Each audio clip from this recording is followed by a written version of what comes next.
Bismillahirrahmanirrahim. Assalamualaikum warahmatullahi wabarakatuh.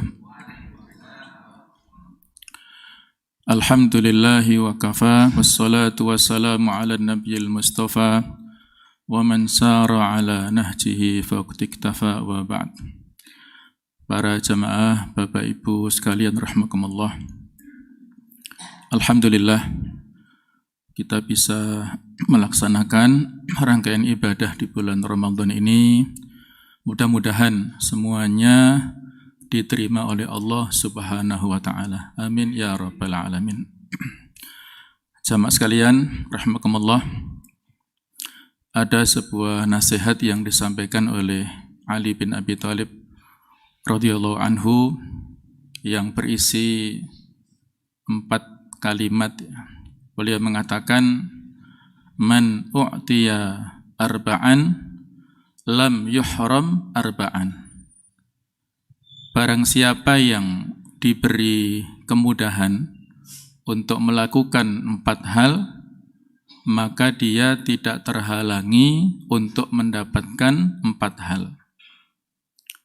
Yang pertama adalah man u'tiya du'a lam yuhram al-ijabah. Barang siapa yang diberi kemudahan untuk berdoa, maka dia tidak terhalangi untuk mendapat ijabah, respon atau pengkabulan dari doa itu. Yang kedua, wa man u'tiya taubah lam yuhram al-qabul. Barang siapa yang diberi kemudahan untuk melakukan taubat, maka dia tidak terhalangi untuk mendapatkan penerimaan dari taubatnya itu. Yang ketiga, waman u'tiyal istighfar lam yuhram al-maghfirah. Dan barang siapa yang diberi kemudahan untuk memohon ampun, untuk beristighfar, maka dia tidak terhalangi untuk mendapatkan maghfirah, ampunan dari Allah Ta'ala. Yang terakhir, yang keempat adalah waman u'tiya asyukr lam yuhram az-ziyadah. Dan barang siapa yang diberi kemudahan untuk bersyukur, maka dia tidak terhalangi untuk mendapat tambahan.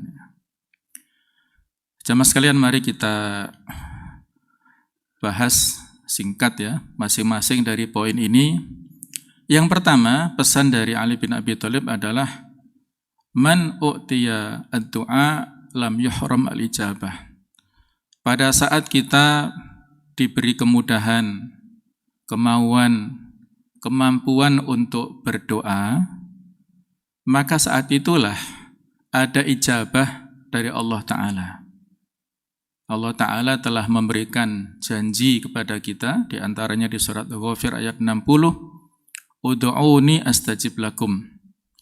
Berdoalah kalian kepadaku, niscaya aku akan berikan apa yang kalian minta itu. Pada saat kita berdoa, itu membuktikan keimanan kita, keyakinan kepada kita masing-masing Allah adalah Zat yang maha mengabulkan permintaan kita. Dan ada sebuah pesan, kalimat nasihat yang disampaikan oleh Umar bin Khattab yang bisa menjadi patokan kita, renungan kita.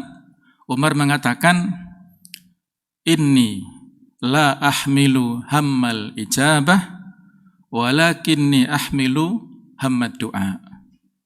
Yang arti secara bebasnya adalah saya tidak terlalu mempedulikan tentang pengkabulan ijabah, tetapi yang saya pedulikan itu adalah semangat untuk berdoa.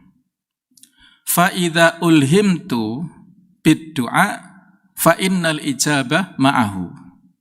Kalau saya diberi ilham untuk berdoa, maka sesungguhnya ijabah akan menyertainya. Nah, inilah kalimat yang bagus sekali yang Di antara syarahnya Ibnu Taimiyah mengatakan bahwa hubungan antara doa dengan ijabah itu adalah sebab akibat. Analognya seperti kita lapar, kemudian kita makan, insya Allah kita akan kenyang. Pada saat kita haus, minum, maka akan segar. Kalau kita ngantuk, tidur, insya Allah akan pulih lagi tenaganya. Nah, kurang lebih seperti itu. Ijabatud du'a itu wilayah Rabbaniyah, wilayah ilahiyah. Kekuasaan Allah Ta'ala yang tidak perlu kita intervensi. Yang perlu kita lakukan adalah doa. Ini wilayah ikhtiar insani. Yang penting adalah kita berusaha, berdoa. Apakah diijabah atau tidak itu kita tidak boleh. Tidak boleh intervensi. La yus'alu amma yaf'alu wa hum yus'alun. Kita enggak boleh, di antara etika kita sebagai hamba, tidak boleh mempertanyakan tentang af'alullah, perbuatan Allah. Wa hum yus'alun, manusialah yang nantinya dimintai pertanggungjawaban. Yang ditanya adalah kita sendiri. Nah, jemaah sekalian, apabila ada seseorang yang mungkin sudah banyak berdoa ya, tetapi mungkin ada 1-2 yang belum dikabulkan ya. Di antara sekian doa mungkin ada 1-2 ya yang belum dikabulkan. Misalnya ada seseorang yang sudah sering berdoa, ya Allah mudahkanlah saya dan keluarga untuk berangkat ke tanah suci, berhaji atau umroh atau ziarah, ya Allah mudahkan.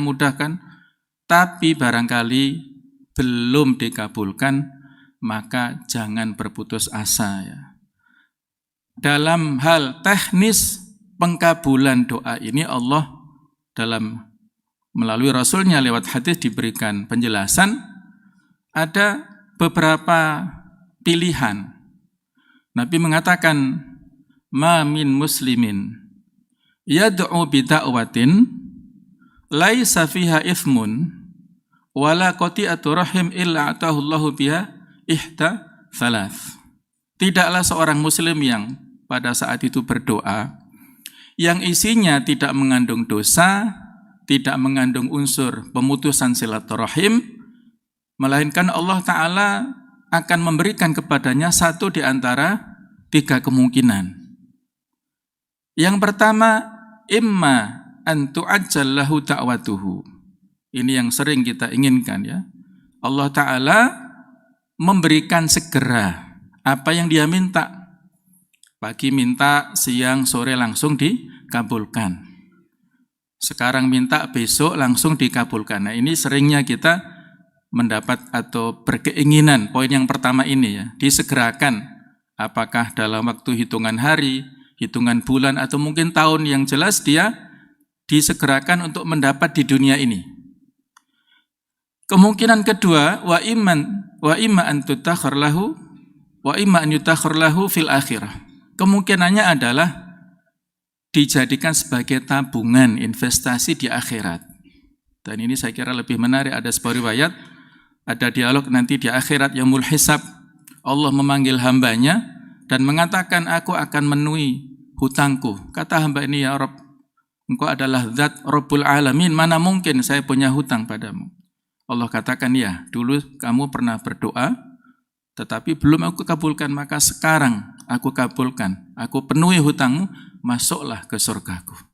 Subhanallah, saya kira luar biasa ini ya. Poin kedua ini, nggak ada ruginya kita berdoa. Menjadi tumpukan rekening nanti di akhirat yang bisa kita dapatkan di sana ya.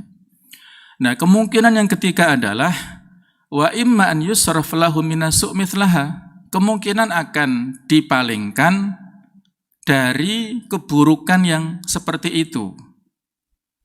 Kita banyak berdoa supaya, biasanya kita kan doanya pragmatis ya. Kita minta materi.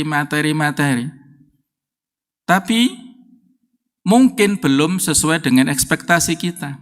Mungkin ada seorang yang sudah berdoa banyak tapi hidupnya sederhana ya. Biasa-biasa saja tapi badannya sehat, gampang untuk berangkat ke masjid, anak-anaknya sehat, soleh-solehah semuanya, istrinya solehah, penurut semua.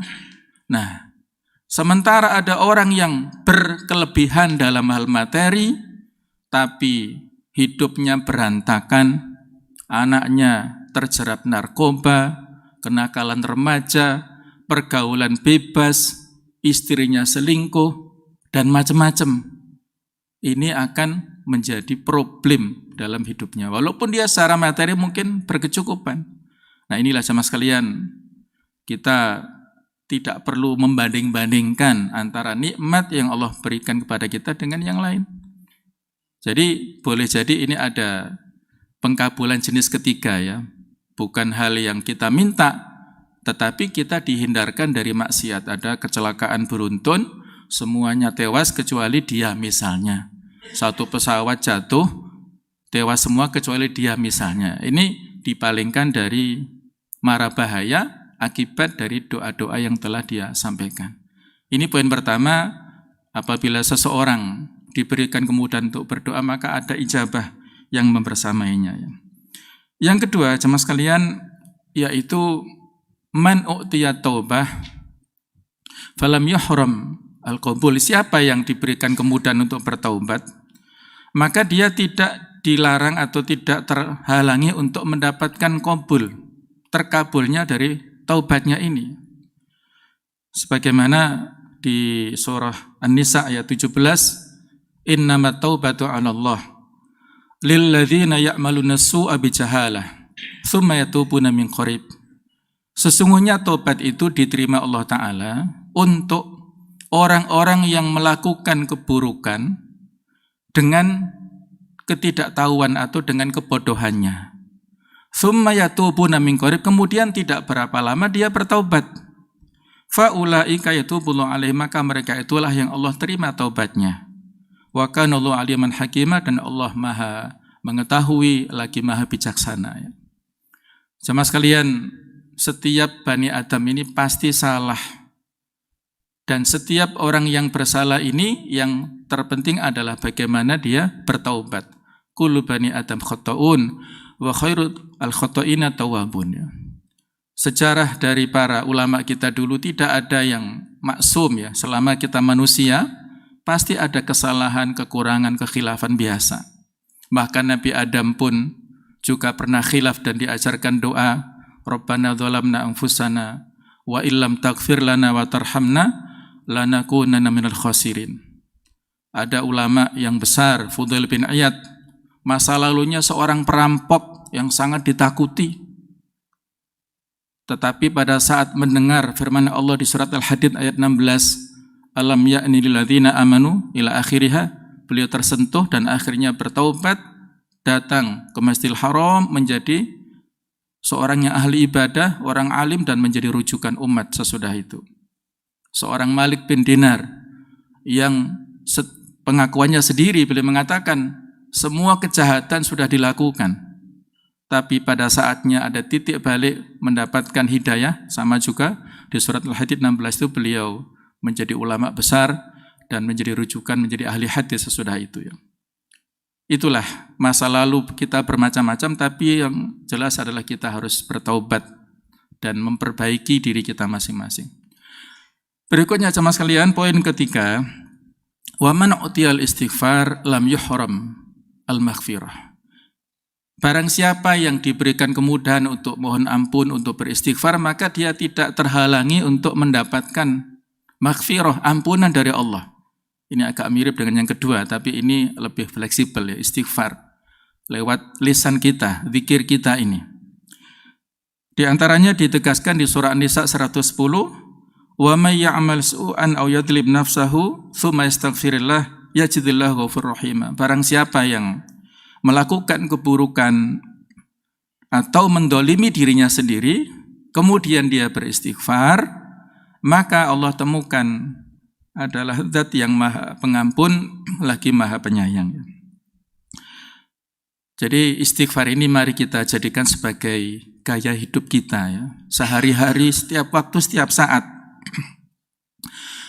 Terutama ada sebuah pesan yang disampaikan oleh seorang dosen kepada satu mahasiswanya yang pada saat itu bertanya untuk minta nasihat apa yang perlu untuk diperbanyak ketika mau masuki Ramadan.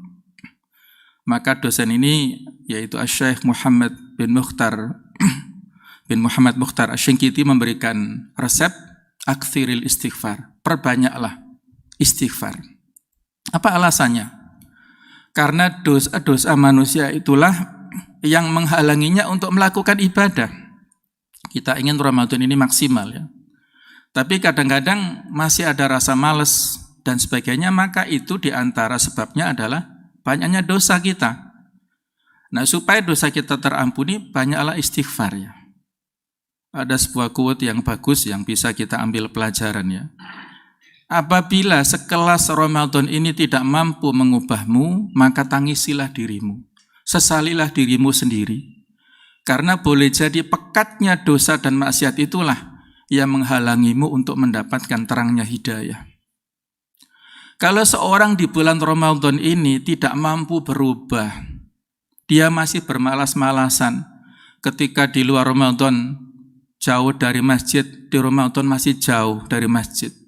Ketika di luar Ramadan tidak semangat untuk baca Al-Quran, dalam bulan Ramadan juga masih malas-malasan, terus menunggu momentum apa lagi, kapan lagi dia mau berubah.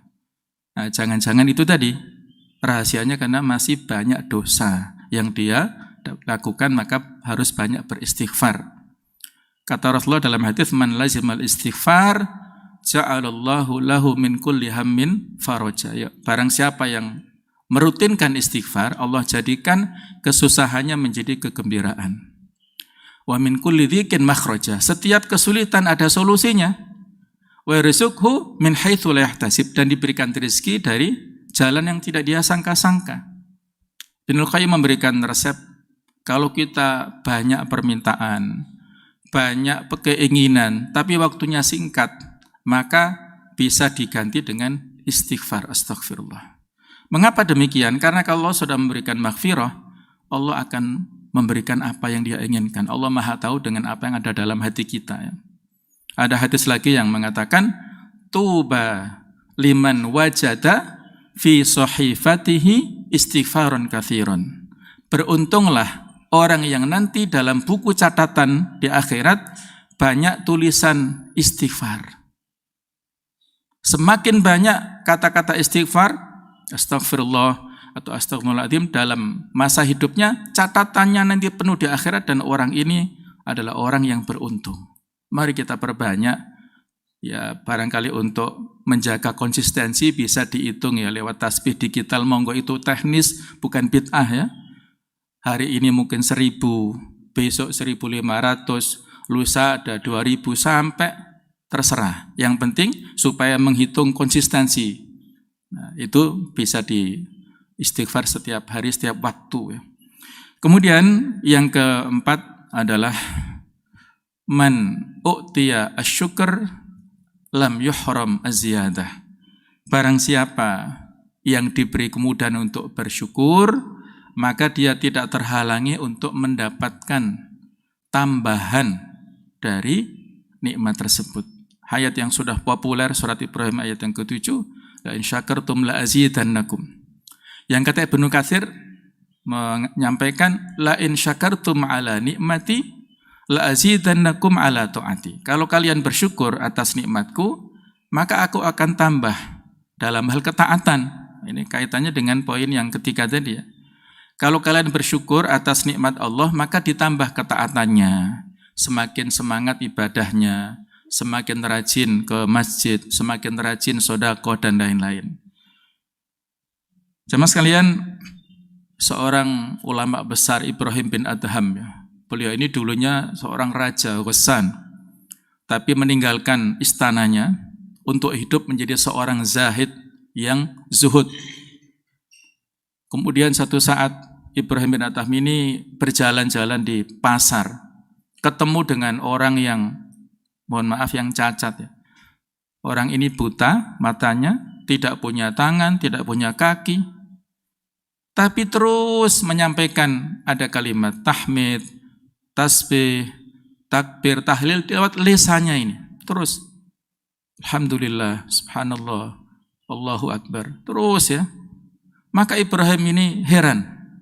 mendekat kepada orang ini dan menyampaikan salam, Assalamualaikum. Maka orang ini walaupun tidak bisa melihat menjawab begini, Waalaikumsalam ya Ibrahim. Ibrahim bin Adham ini heran, kaget. Hal araftani, apakah kamu tahu saya? Kamu kan buta, apakah kamu bisa melihat saya? Apa jawaban orang ini? Ma jahiltu ahadan mundu an araftullah. Saya tidak pernah tidak tahu kepada seseorang pun setelah saya mengenal Allah. Nah, ini mungkin kalau dalam tasawuf sudah tingkat ma'rifah, al-arif billah ya. Setelah saya mengenal Allah Ta'ala, maka tidak ada satu orang pun yang tidak saya kenal. Maka Ibrahim melanjutkan pertanyaannya. Saya lihat kamu tadi terus melantunkan kalimat thayyibah, bersyukur begini begitu ya. Padahal kondisimu seperti ini.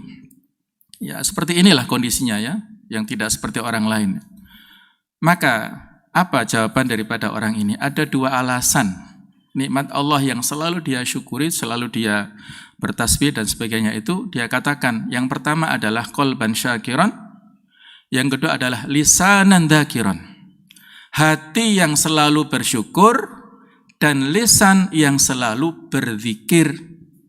Itulah nikmat besar yang diberikan pada orang ini dan kepada kita semuanya. Hati yang selalu bersyukur dan lisan selalu berzikir. Karena saat yang sama ini, jamaah sekalian, ada orang yang bergelimang materi tapi nggak pernah bersyukur, nggak pernah berzikir, susah hari-harinya ya kering ya, tidak terbasahi bibirnya oleh zikir-zikir. Nah, kita yang diberikan kekuatan, kemampuan untuk bersyukur, untuk berzikir ini harus kita syukuri. Maka ada lagi sebuah hadis yang memberikan peringatan kepada kita, yang terutama pada saat pagi ini ya.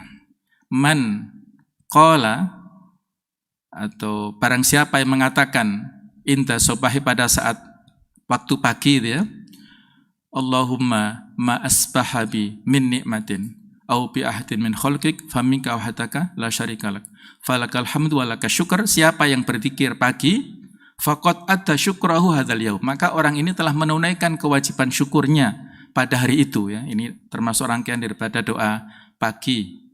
Jadi kita baca itu sudah mewakili daripada nikmat yang banyak yang Allah berikan.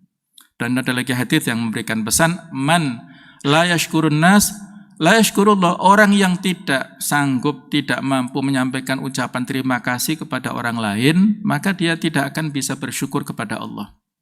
Kadang-kadang ada orang yang sudah sangat mampu, diberikan misalnya nasi kotak oleh tetangganya, biasa saja, tidak berterima kasih. Nah, ini hati-hati. Orang yang tidak pandai bersyukur kepada sesama manusia, maka dia juga tidak bisa bersyukur pada Allah.